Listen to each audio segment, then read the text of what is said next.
我牽住3個孩子行入集團大樓嗰陣，啱啱係午飯高峰期。電梯門一開，大堂入面嗰股熟悉嘅咖啡豆同辦公文件味即刻迎面撲過嚟。我本來只係想帶佢哋嚟幫霍廷恩送一份緊急文件，順便見佢一面。點知呢3個小滾火平時跟住我食慣咗公司飯堂嘅紅燒小排，一聞到嗰陣味就好似身上裝咗導航咁，牽住我直奔飯堂窗口。研發部陳思婷帶住3個孩子闖入飯堂呢個消息傳得比病毒仲快。我啱啱喺自助餐取餐口停低，就聽到身後傳嚟一陣急速嘅腳步聲，回頭一睇，係霍廷恩嘅首席總助陳子豪。而呢個時候，佢正陪住霍廷恩由行政電梯落嚟。原本2個人仲談笑風生，陳子豪喺睇清楚我嗰一瞬間，成個人好似撞鬼咁，瞳孔猛然收縮。佢突然停低腳步，撞到霍廷恩皺咗皺眉。點啊？霍廷恩低沉嘅聲音入面透住一絲不悅。佢啱啱結束一場跨國會議，神情冷峻到好似一尊冰雕。陳子豪根本顧唔上回應霍廷恩，甚至連手入面部平板電腦都差啲滑落，兩隻眼死死咁盯住我，又盯住我身邊嗰3個着住同款衫嘅孩子，尤其係大仔霍子軒，嗰副眉眼輪廓簡直就係霍廷恩嘅縮小版，幾乎好似同一個模倒出嚟。總裁，領睇嗰邊。陳子豪把聲都喺度震，漸漸威威咁指向我哋呢個方向。嗰個係陳組長，仲有嗰3個孩子。霍廷恩漫不經心咁側過頭，目光順住陳子豪指住嘅方向掃過嚟。原本冷漠淡然嘅神情，喺觸及3個孩子嗰一瞬間，好似被人強行撳低暫停鍵。佢成個人僵喺原地，嗰種平日裏泰山崩於前而色不變嘅沉穩，喺呢一刻碎得一乾二淨。佢盯住霍子軒嗰張同佢如出一轍嘅面，呼吸似乎都停滯咗一瞬。成個飯堂喺呢一秒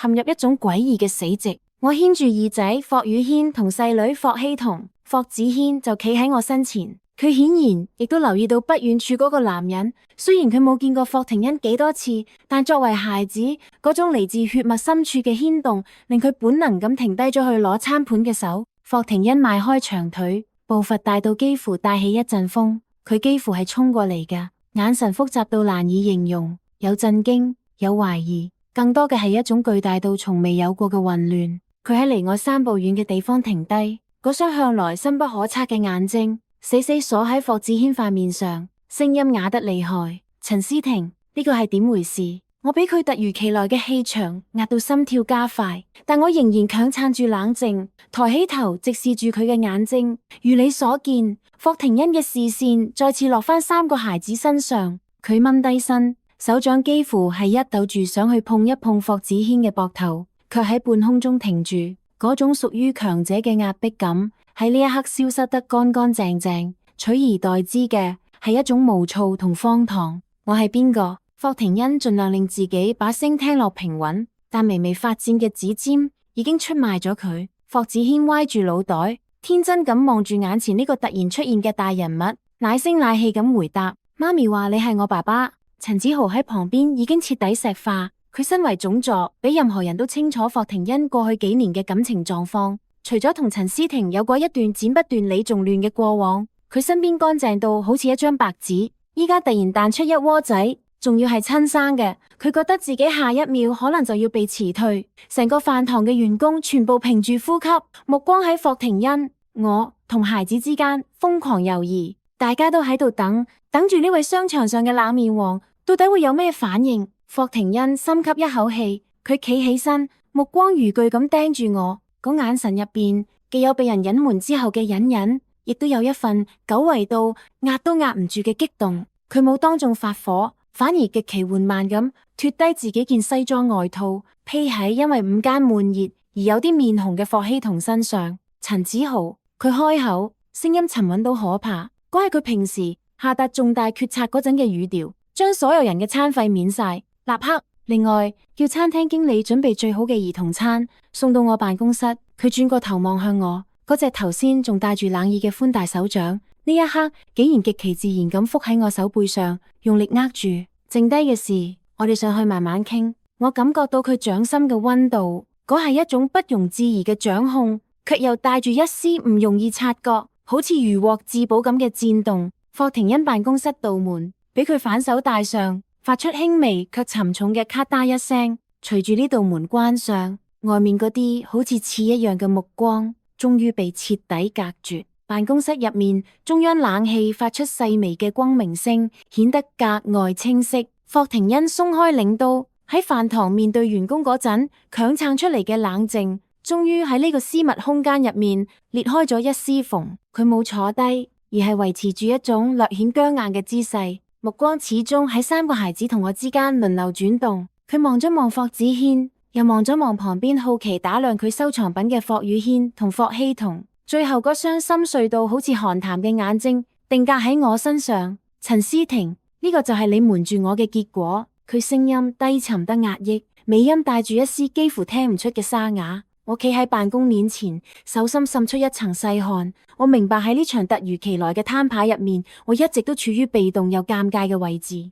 當初離開嗰陣，我從來冇諗過有一日會用呢種方式重逢，更加冇諗過佢會用呢種近乎侵略性嘅姿態闖入我同孩子嘅生活。霍廷恩，呢個係我嘅私事，冇向你報備嘅義務。我深吸一口氣，盡量令自己把聲聽落平靜又疏離。霍廷恩冷笑一聲，嗰係佢商場博弈嗰陣慣用嘅表情，薄唇抿成一條冷冽嘅弧度。私事既然係我嘅種，點解會變成你一個人嘅私事？佢大步跨到我面前，強大嘅氣息瞬間將我籠罩。佢唔再係嗰個高高在上嘅霍總，而係一個被人挑戰到底線、極度渴望掌控真相嘅男人。佢彎低腰，雙手撐喺我身側嘅辦公片邊緣，將我困喺呢一方狹窄嘅領域入邊。老大叫霍子軒，老二霍宇軒，老三霍希同。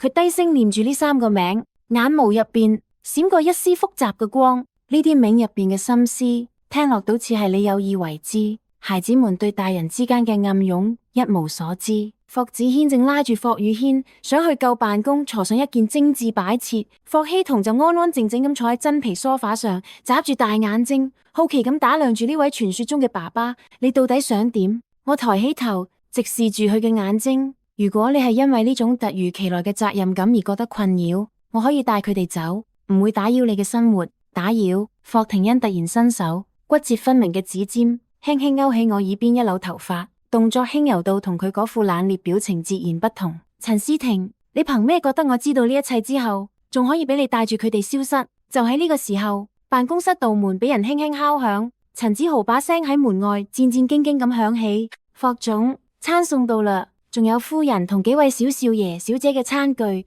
已經換成安全材質。霍廷恩企直身，整理咗一下西裝，又換翻嗰副波瀾不驚嘅模樣。佢轉頭望向門口，語氣平淡：入嚟。陳子豪推住餐車行入嚟，嗰個平時雷厲風行嘅總座，呢一刻連大氣都唔敢喘。佢敏銳咁察覺到房間入邊嗰種微妙張力，眼觀鼻，鼻觀心，放低食物之後就迅速告退，甚至連帶上碗嘅速度都快得驚人。食飯，霍廷恩坐喺我對面，佢親自幫霍希同擺好餐盤。嗰雙平時用嚟簽署幾億合約嘅手，呢一刻正笨拙咁幫孩子切餐盤入面嘅小排。望住佢嗰副一本正經又帶住幾分生疏嘅模樣，我心頭微微震動。過去5年入面，佢一直係嗰個企喺雲端冷漠淡然嘅集團掌舵人，卻冇諗到面對呢3個突然降臨嘅孩子，佢竟然冇表現出任何排斥或者厭惡。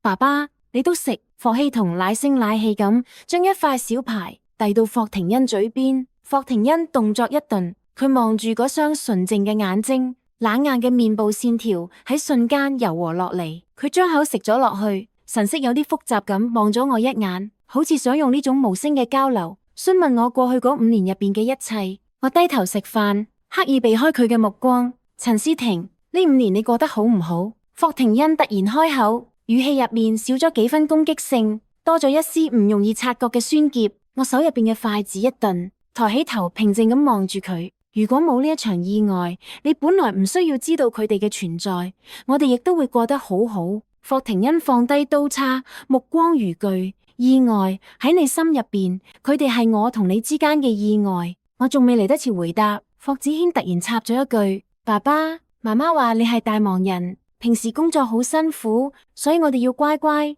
唔可以俾你添麻煩。霍廷恩嘅瞳孔驟然收縮，佢望住嗰個懂事到令人心痛嘅孩子，心口好似被鈍器狠狠砸咗一下。佢轉向我，眼神入邊嘅隱忍已經到咗極限。你就係咁教佢哋將我當成一個需要敬而遠之嘅陌生人，唔係陌生人，係本來就唔應該出現喺生命入邊嘅人。我淡淡咁講。霍廷一猛咁起身，佢行到落地窗前，俯瞰住呢座城市嘅繁華，背影顯得孤傲又落寞。過咗好耐，佢先回過頭，眼神入面帶住一種不容置疑嘅霸道。由今日開始，你唔好諗再將我踢出你哋嘅生活。佢指咗指嗰3個孩子，既然你冇打算通知我，咁接落嚟嘅安排就由我嚟做。我望住佢，喺嗰一瞬間，我好似又見到嗰個喺商場上翻雲覆雨嘅霍廷恩。無論我點樣抗拒，佢終究都係選擇將我同孩子重新納入佢嘅羽翼之下。門外，陳子豪正攞住一份緊急報告，卻望住關上嘅門，陷入沉思。佢知道由今日開始，呢位冷面總裁嘅生命入邊多咗一個佢永遠無法抗拒嘅軟肋。午後嘅陽光透過霍廷恩辦公室巨大嘅落地窗，將室內照得通透明亮。嗰3個小着火喺休息區將地氈上面玩積木。霍子軒正教霍希彤砌一座微縮版嘅集團大樓，偶爾發出嘅自亂聲音，成為呢一種壓抑氣氛裏唯一嘅亮色。我坐喺辦公台對面張單人梳化上，手裏端住陳子豪剛才送入嚟嘅咖啡，卻一啖都冇飲，因為下晝會議延遲。霍廷恩坐喺辦公桌後面，頭都冇抬，就對剛行到門外嘅陳子豪下達指令，語氣不容置疑。佢嘅目光完全落喺手入面部平板上，屏幕上顯示住人事部發嚟關於陳思婷嘅所有入職檔案。陳思婷，研發部3組主管，5年前以優異成績入職，表現平平，冇特殊背景，單身母親申報。佢一邊讀一邊抬起眼皮，嗰雙深不見底嘅眼睛盯住我，嘴角勾起一抹冷笑。呢個就係你俾自己準備嘅偽裝。如果唔係今日呢一出，我竟然唔知道我集團入邊藏住咁大條魚。我放低咖啡杯，瓷器同玻璃台面碰撞，發出清脆聲響。我企起身，直視住佢嘅目光，毫不退讓。霍總，呢啲資料係人事部核准嘅，我冇任何造假。如果你對我而家嘅工作能力有懷疑，可以直接按流程處理，但請唔好牽扯我嘅私人生活。霍廷恩猛咁將平板扣喺台上，發出啪一聲脆響。佢起身繞過辦公處，步步緊逼。佢嘅壓迫感太強，每行近一步，空氣好似都稀薄咗幾分。牽扯，陳思婷，你係咪忘記咗你同呢3個孩子而家嘅身份？係邊個喺庇護？佢停喺我面前，距離近到我可以聞到佢身上嗰股清冽嘅雪松香氣，裏面仲夾雜住一絲淡淡嘅煙草味。佢伸出手，動作粗魯，卻又帶住一種難以形容嘅克制，一把捏住我下巴，強迫我抬頭望住佢。研發部嗰幾個主管係咪都喺度議論你？佢聲音極低，帶住一種令人心虛嘅掌控欲。關於你點解可以喺呢個年紀坐穩主管位置，關於呢3個孩子嘅親生父親，呢啲流言你真係聽唔到。我心頭一震，確實，自從我升職以嚟，背後嘅議論就冇停過。尤其係當我帶住孩子出現喺公司飯堂之後，嗰啲刻薄目光同猜測已經令我如芒在背。但係我一直選擇無視，因為我知道解釋只會令嗰啲人更加興奮。嗰啲算我自己嘅事，我試圖偏過頭，卻比佢捏得更加緊。你嘅事，依家就係我嘅事。霍廷恩盯住我嘅眼睛，好似要睇穿我靈魂深處所有嘢。我霍廷恩嘅女人同埋孩子，唔需要去聽嗰啲跳梁小丑嘅廢話。陳子豪，佢喊咗一聲，門外嘅陳子豪即刻好似裝咗彈簧咁彈入嚟，額頭上仲帶住細密汗珠。總裁，你吩咐去查研發部今日午飯期間所有參與討論陳思婷嘅員工，唔管係調崗定係解僱，聽日我唔想喺公司見到佢哋。霍廷恩冷酷咁落令，轉而望向我，依家滿意未？陳子豪愣咗一下，佢睇咗一眼面色慘白嘅我，又睇咗睇面無表情嘅霍廷恩，最後低頭硬聲講：明白。我望住陳子豪匆忙離開嘅背影，心臟劇烈咁跳動起嚟。我知道佢係用佢最霸道嘅方式向成間公司宣告我同孩子喺佢心入邊嘅地位，但同樣亦都將我推到所有人嘅對立面。你咁做會毀咗我嘅職場口碑。我咬住嘴唇，低聲講：口碑。霍廷恩低沉咁一笑，嗰笑意卻冇到眼底，反而帶出幾分寒意。你平時效力嘅公司點解需要靠隱隱退讓嚟維持口碑？既然你唔想依靠我，咁我就用我嘅方式幫你將條路平。佢放開我下巴，轉頭望向正在玩積木嘅三個孩子。老大霍子軒正皺住眉頭，似乎思考緊點樣砌出更高層嘅架構。霍廷欣望住佢，神情柔和咗片刻，隨即又轉反身，目光重新變得冷峻。由今日開始，你哋就留喺我視線範圍之內。佢語氣篤定，好似喺下達一項不可更改嘅商業指令。我唔容許任何不可控因素出現喺佢哋身邊。陳思婷，你應該慶幸你瞞咗我5年，而我今日先啱啱開始算賬。嗰一刻，我望住眼前呢個男人，心裏邊湧起一股複雜情緒。5年過去，佢變咗，變得更加深沉，更加不擇手段，卻又好似從來冇真正放低過啲咩。下晝4點，霍廷欣忽然開口，語氣恢復成公事公辦。有一個關於海外市場嘅內部討論會，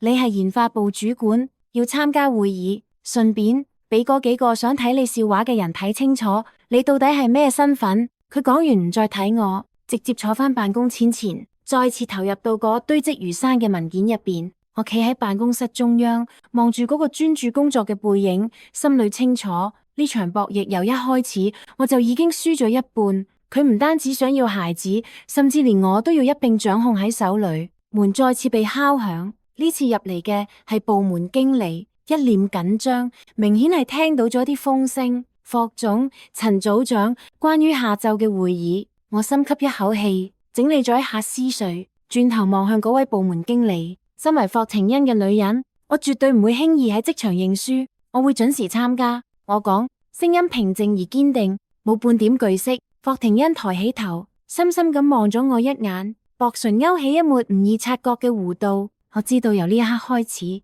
我嘅人生軌跡已經徹底偏離咗原本嘅道路。會議室嘅氣氛壓抑到好似結咗冰，研發部嘅高層依次落座，每個人都下意識同我保持住微妙距離。嗰啲平日裏明裏暗裏針對我，甚至私底下造謠我走後門嘅同事，呢一刻個個危襟正坐，連眼神都唔敢往我呢邊飄。陳子豪高效嘅執行力喺呢一刻展現得淋漓盡致。今日朝早嗰啲仲對住我指指點點嘅人，呢一刻已經唔見晒，連同佢哋工位上嘅嘢一齊，好似從人間蒸發一樣，被徹底清空。呢種絕對權威感令成個會議室漫住一股肅殺氣息。霍廷欣推門而入嗰陣，全場自動起立。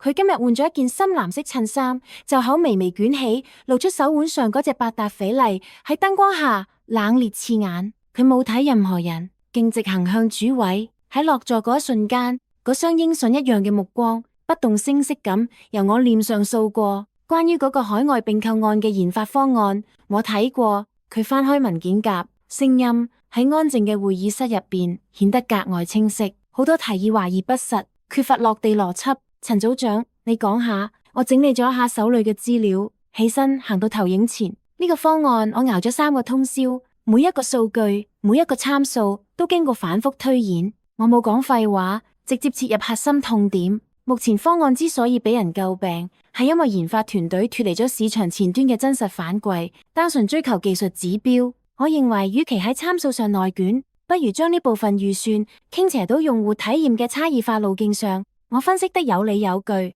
數據精準，直擊市場紅利窗口。隨住我嘅講述，會議室入邊嘅空氣似乎冇再咁繃緊。一啲原本持反對意見嘅老資歷主管喺聽到我嘅邏輯閉環之後，甚至不由自主咁開始點頭。霍廷欣一直靠喺椅背上，修長嘅指尖有節奏咁叩擊住台面。佢望住我嘅眼神入面，冇咗飯堂初見嗰陣俾人隱瞞嘅怒火，反而透出一種欣賞嘅暗網。邏輯清晰，觀點犀利。佢終於評價咗一句，卻話鋒一轉。不過你覺得以你而家嘅身份，可以說服董事會嗰班老狐狸？佢嘅聲音帶住一絲刻意嘅敲打，全場一片死寂，每個人都等住睇我嘅反應。佢哋知道我俾霍廷欣睇中，卻又唔確定呢種關係到底係身後嘅倚仗，定係隨時會被拋棄嘅籌碼。我迎上佢嘅視線，嘴角勾起一抹淡笑。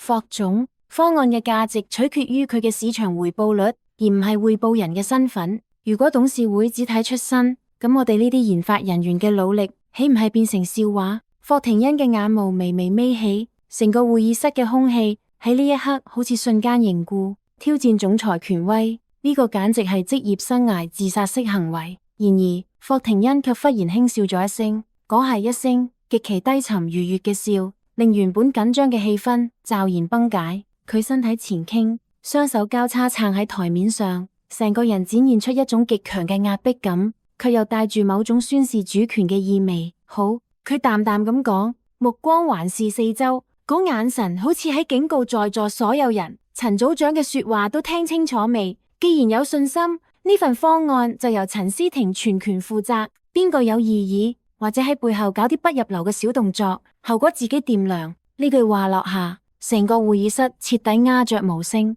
呢係最直白嘅維護，更加係最赤裸裸嘅偏愛。會議結束之後，霍廷恩冇即刻離開，佢示意其他人退場，直到最後一個人小心翼翼咁帶上門，佢先起身行到我面前。膽子幾大，佢低頭望住我，呼吸之間全部都係嗰股熟悉嘅氣息。學識借我嘅勢嚟立威，我只係陳述事實。我收起電腦，盡量令自己睇落冇咁拱壁。比起靠你嘅名聲被人議論，我更加希望憑實力企穩陣腳。佢突然伸手扣住我手腕，直接將我抵喺會議台邊緣。辦公室外面就係落地玻璃，路過嘅秘書見到呢一幕，紛紛驚恐咁低低頭，快步走開。陳思婷，你真係覺得你同我之間仲可以分得清彼此嗎？佢盯住我嘅眼睛，嗰種強勢壓迫感又翻嚟。孩子哋休息嗰陣，我已經叫人將佢哋接咗去頂層。嗰度有全套遊樂設施，夜晚我哋一齊帶佢哋返屋企。返屋企，我心中一緊。霍廷恩，我哋仲需要傾咩？佢打斷我，指尖輕輕劃過我臉膜，眼神複雜難辨。5年前你一聲唔出就帶住孩子離開，依家我都想俾你試下俾人掌控嘅滋味。佢俯身喺我耳邊輕聲講：唔好忘記，你依家唔單止係我嘅研發組長，更加係3個孩子嘅母親。除非你願意見住孩子生活喺流言入邊，否則接受我嘅安排就係你唯一選擇。佢離開嘅動作好乾脆，留低我一個人企喺空蕩蕩嘅會議室入邊。我望住佢挺拔嘅背影，深知呢唔單止係一場職場博弈，更加係我同佢之間一場無休止嘅拉鋸。佢步步緊逼，我節節敗退，可每一步似乎又都逃唔出佢精心編織嘅網。門外，陳子豪已經等住，見到我出嚟。佢嗰張總係維持住專業表情嘅臉上，罕見咁露出一絲尷尬。陳小姐，總裁已經喺停車場，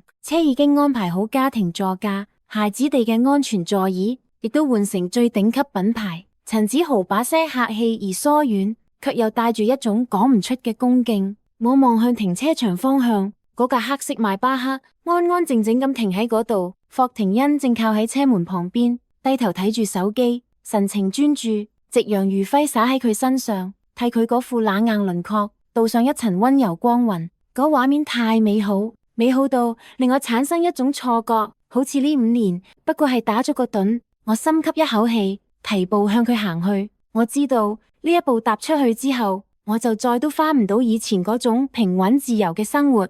車平穩咁行駛喺暮色籠罩嘅城市主幹道上，霍廷恩坐喺我身側，霍子軒、霍宇軒同霍希同3個孩子喺後排座位上，早就抵擋唔住睡意，靠埋一齊瞓得正香。車廂入邊安靜到極點，只有間中經過隧道嗰陣，昏黃嘅燈光打喺霍廷恩側臉上，忽明忽暗。聽日開始搬去莊園，佢冷不丁開口，聲音唔算高，卻係一句不容置疑嘅陳述。我望住窗外不斷倒退嘅街景，心入面嗰一絲抵觸喺呢一刻終於化成一聲無奈嘅嘆息。嗰係你嘅屋企，我哋去算咩？嗰係你哋嘅屋企。霍廷恩轉過頭，嗰雙深邃嘅眼睛緊緊盯住我。陳思婷，你仲要鬧幾耐？5年，我已經俾你一個人撐咗太耐。今次翻嚟，我冇打算再俾你同孩子哋漂泊。我沉默咗好耐，其實我心入邊比邊個都清楚，5年前離開係因為佢冇俾夠我足夠嘅信任，而如今佢嗰種近乎病態嘅掌控欲，不過係因為害怕再次失去。你變咗，霍廷恩。我望住佢，語氣平靜。你變得更加霸道，更加唔識得尊重人哋嘅選擇。佢聽完並冇嬲氣，反而伸出手，極其自然咁將我有啲凌亂嘅碎髮撥到耳後，嗰指尖嘅觸感帶住幾分眷戀，同佢平日冷冰冰嘅行事風格完全唔同。如果尊重嘅意思係你會再次一聲唔出咁消失，咁我寧願做一個唔識禮貌嘅野蠻人。車駛入一處靜家嘅私人莊園，管家同傭人們早就整整齊齊候喺門口。當見到霍廷恩領住我哋一家5口落車嗰陣，嗰種整齊劃一嘅躬身行禮，令我有一種恍如隔世嘅感覺。孩子哋被送返專屬房間，3個孩子瞓得好熟。我企喺睡房嘅落地窗前，望住外面打理到精緻如畫嘅花園，心裏卻空落落。冇幾耐，身後房門俾人推開，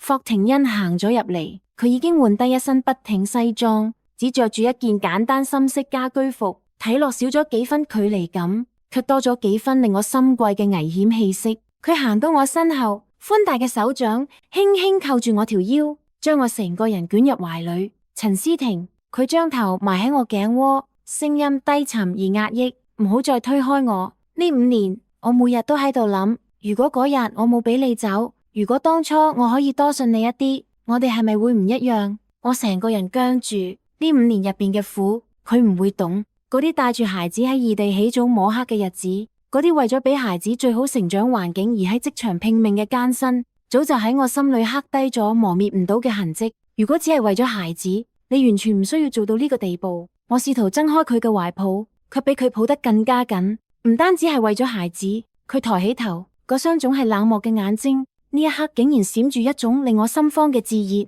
我發現，無論我身邊有幾多女人，無論我喺商業上取得幾大成功，只要冇你同孩子，呢一切對我嚟講都冇意義。佢嘅表白嚟得太遲，但係都太真。我終於轉過身，直視住佢嘅眼睛。如果你想我哋一齊，你就要保證，永遠唔會再有嗰種質疑同唔信任。如果你再次因為咩荒唐誤會而懷疑我，我會帶住孩子走得更遠。呢一次，你永遠都揾唔到我。霍廷恩定定咁望住我，過咗好耐，佢忽然伸出右手，做咗一個發誓嘅動作，嘴角露出一抹我從未見過真誠又苦澀嘅笑意。我發誓，霍廷恩嘅命脈由今往後就攢喺陳思婷手裏。如果有違背，我會用我擁有嘅一切去贖罪。佢低低頭，吻住我嘅唇，嗰個吻唔再係帶住侵略性嘅掠奪，而係充滿失而復得嘅虔誠。空氣喺呢一刻好似變得甜蜜又黏稠。嗰5年嘅隔閡，嗰啲關於隱瞞同誤會嘅拉扯，喺嗰一刻似乎都煙消雲散。夜深咗，窗外月色皎潔。我知道我同霍廷恩嘅故事，並冇因為呢一晚畫上句號。恰恰相反呢，或者先係一個真正嘅開始。第2日清晨，陽光灑入莊園，我行出房，見到霍廷恩正着住圍裙喺開放式廚房笨拙咁煎蛋，3個孩子圍住佢，嘰嘰吱喳喳咁講緊嘢，臉上全部都係童真活潑嘅快樂。佢偶爾抬起頭，見到我企喺不遠處，嗰個平日總係冷住塊面嘅男人，竟然露出一個極其溫柔嘅笑容。醒啦，陳思婷，早餐好快就得。我望住呢一幕，心入邊嘅防線徹底崩潰。也許呢個就係我一直以嚟都喺度追尋嘅結局。雖然生活依然充滿挑戰，雖然佢係嗰個不可一世嘅總裁，但只要佢願意放低身段，願意喺呢個家入邊做一個普通嘅父親同丈夫，咁我亦都願意俾佢，亦俾自己一個重新開始嘅機會。生活好似流水咁平緩向前。公司裏面關於我同霍廷恩嘅流言漸漸平息，取而代之嘅係所有人對我身為總裁夫人嘅敬畏同羨慕。而我依然堅持住我嘅研發工作，用實力喺職場上證明自己。霍廷恩再都冇好似以前咁試圖干涉我嘅工作，反而會喺我深夜加班嗰陣，默默將宵夜送到研發部，然後喺門外等住接我返屋企。每次嗰個時候，我都會見到陳子豪一臉無奈咁等喺車邊，對住我聳聳肩，一副總裁已經徹底淪陷嘅無奈模樣。我哋嘅愛情唔再係嗰種懸浮嘅夢幻，而係落地成泥，溫暖又真實嘅現實。夕陽西下，我牽住霍廷恩嘅手，望住3個孩子喺草坪上追逐跑動。陳思婷，佢忽然側頭望向我，眼神堅定而溫柔。多謝你俾咗我一個完整嘅家。我靠喺佢膊頭，望住遠處晚霞，輕聲講：呢個先係故事嘅開始。霍先生，我哋相視而笑，陽光將我哋嘅身影拉得好長好長，仿佛永遠都唔會分開。番外，關於秘密基地嘅2、3事。霍廷恩嘅辦公室曾經係全集團最令人敬畏嘅禁地。自從陳思婷公開入住頂層之後，呢度發生咗一啲微妙嘅化學反應，最先遭殃嘅係嗰張原本極簡冷硬嘅黑胡桃木辦公檯，嗰度本來係霍廷恩用嚟簽署數百億併購合同嘅地方，依家台腳邊卻多咗一套精緻嘅樂高積木，旁邊仲散落住幾本幼稚園塗鴉本。霍廷恩、陳思婷推門入嚟嗰陣，啱啱見到向來一絲不苟嘅總裁大人，正踎喺地上，手裏攞住一支馬克筆，認認真真咁幫霍希同嘅畫冊描邊。你依家嘅畫風同你份併購案嘅邏輯一樣，充滿驚喜。霍廷恩抬起頭，平日睇一眼就可以令競爭對手冷汗直流嘅眼神，呢一刻透出一絲罕見嘅尷尬。佢不動聲色咁將畫冊往身後藏一藏，清咗清喉嚨，聲音依然維持住一貫低沉。公司下晝冇緊急會議，係咪？陳思婷挑咗挑眉，行到佢身邊坐低，望住地上嗰堆五顏六色嘅積木。子軒話佢等緊你教佢點樣砌嗰個複雜嘅摩天輪。霍廷恩沉默咗片刻，諗起尋晚自己被3個小攪伙圍住，逼住睇動畫片嗰陣嗰種如臨大敵嘅戰戰兢兢，佢忍唔住游咗游眉心。曾幾何時，佢以為自己嘅人生只有博弈、數據同擴張，卻冇諗到有一日會被呢3個奶酪子軟化到一塌糊塗。我會教佢。佢企起身，行到陳思婷身邊，極其自然咁攬住佢條腰。辦公室嘅落地窗外，整座城市嘅繁華盡收眼底。陳思婷，佢忽然開口，目光落喺佢臉上。呢個周末，我哋帶佢哋去莊園湖邊露營。陳思婷愣咗一下，露營？你係認真㗎？你呢種工作狂，離開辦公室嘅私人網絡，真係忍得到一日唔處理郵件？霍廷恩嘴角勾起一抹極淡嘅弧度，佢低低頭，鼻尖抵住佢嘅鼻尖，語氣入面帶住一絲只有面對佢嗰陣先有嘅心情。以前我覺得將成個世界攢喺手裏先叫擁有，但係依家我覺得只要可以見到你同孩子都喺我視線範圍入邊，嗰先叫擁有。外面陳子豪正攞住一份急件想敲門，手仲未碰到門板，就聽到入面傳嚟笑聲。佢動作一頓，即刻收翻手，神色複雜咁望向身邊秘書。以後總裁同夫人喺辦公室嗰陣，任何非緊急事務直接壓低。秘書冷咗一下，如果係董事會嗰邊呢？董事會？陳子豪推咗推眼鏡，眼神入面滿係睇透世事嘅滄桑。就算天塌落嚟，總裁依家恐怕都只會關心夫人今晚想去邊度食飯。